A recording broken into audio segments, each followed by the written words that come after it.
Hi friends, முட்டை குருமா எப்படி பண்ணுறதுன்றத பார்த்துடலாமா? இப்போ ஒரு கடாய் அடுப்பில் வச்சுக்கோங்க. கடாய் நல்லா சூடானதும் 2 ஸ்பூன் அளவுக்கு எண்ணெய் சேர்த்துக்கோங்க. எண்ணெய் நல்லா ஹீட் ஆனதுக்கப்புறமா 1/2 ஸ்பூன் அளவுக்கு மிளகு சேர்த்துக்கோங்க. 1/2 ஸ்பூன் அளவுக்கு சீரகம் சேர்த்துக்கோங்க. 1/2 ஸ்பூன் அளவுக்கு சோம்பு சேர்த்துக்கோங்க. 2 பட்டை, 1 ஏலக்காய், 2 லவங்கம் சேர்த்துக்கோங்க. கொஞ்சமாக தனியா சேர்த்துக்கோங்க. 2 வரமிளகாய் சேர்த்துக்கோங்க. இப்போ இஞ்சியும் பூண்டும் கொஞ்சமாக சேர்த்துக்கோங்க, ஃப்ரெஷ்ஷாக உரிச்சது.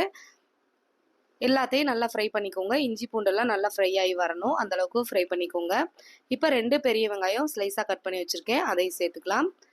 சேர்த்துட்டு வெங்காயம் நல்லா வதங்கி வர்ற அளவுக்கு நல்லா வதக்கி விட்டுக்கோங்க. வெங்காயம் எந்த அளவுக்கு வதங்குதோ அந்த அளவுக்கு நமக்கு கிரேவி நல்லாயிருக்கும், அதுக்காக தான். இப்போ வெங்காயத்துக்கு தேவையான அளவு உப்பு சேர்த்துக்கோங்க. சேர்த்துட்டு எல்லாத்தையும் நல்லா கலந்து விட்டுருங்க. இப்போ 3 முந்திரி பருப்பு சேர்த்துருக்கேன், ஆப்ஷனல் தான், இல்லைன்னா ஸ்கிப் பண்ணிக்கோங்க. 1 தக்காளி இந்த மாதிரி கட் பண்ணி சேர்த்துருக்கேன், இதையும் சேர்த்துட்டு நல்லா வதக்கி விட்டுக்கோங்க. பாருங்கள், ஓரளவுக்கு வதங்கினதுக்கப்புறம் தேங்காய் 2 ஸ்பூன் அளவுக்கு துருவல் சேர்த்துருக்கேன். தேங்காய் வறுத்து அரைச்சி செய்யும்போது டேஸ்ட் ரொம்பவே நல்லாயிருக்கும், அதுக்காக தான். கிரேவியும் நல்லா வாசமாக இருக்கும். இப்போ நல்லா வதக்கி விட்டுக்கோங்க.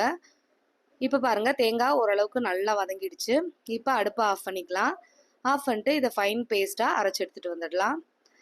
இப்போ கிரேவி செய்ய ஸ்டார்ட் பண்ணிடலாம். ஒரு கடாயில் கொஞ்சமாக எண்ணெய் சேர்த்துக்கோங்க.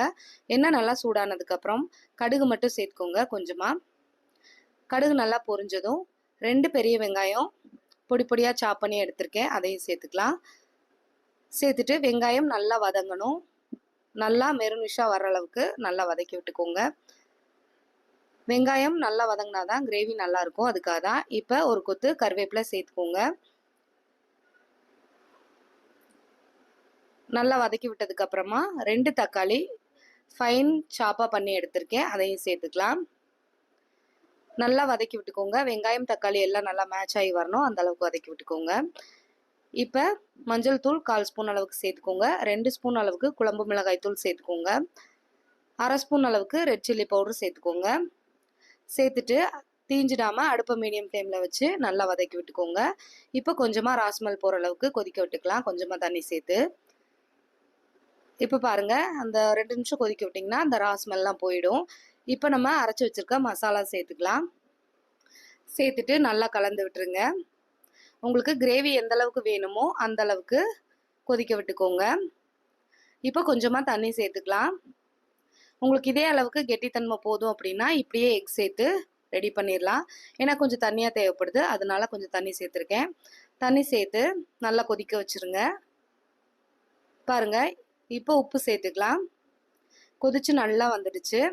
இப்போ நான் ஏற்கனவே முட்டை பாயில் பண்ணி மஞ்சள் தூள், மிளகாய் தூள், உப்பு போட்டு ஏற்கனவே ஃப்ரை பண்ணி எடுத்திருக்கேன், அந்த எக்கை சேர்த்துக்கலாம். ஜென்டலாக சேருங்க, இல்லாட்டி முட்டை உடஞ்சிடும். இப்போ அவ்வளோதான், சூப்பராக ரெடி ஆகிடுச்சு பாருங்கள். இப்போ கொஞ்சமாக கார்னிஷ்க்கு மல்லி இலை தூவிக்கலாம். அவ்வளோதான், சூப்பராக ரெடி ஆகிடுச்சு முட்டை குருமா.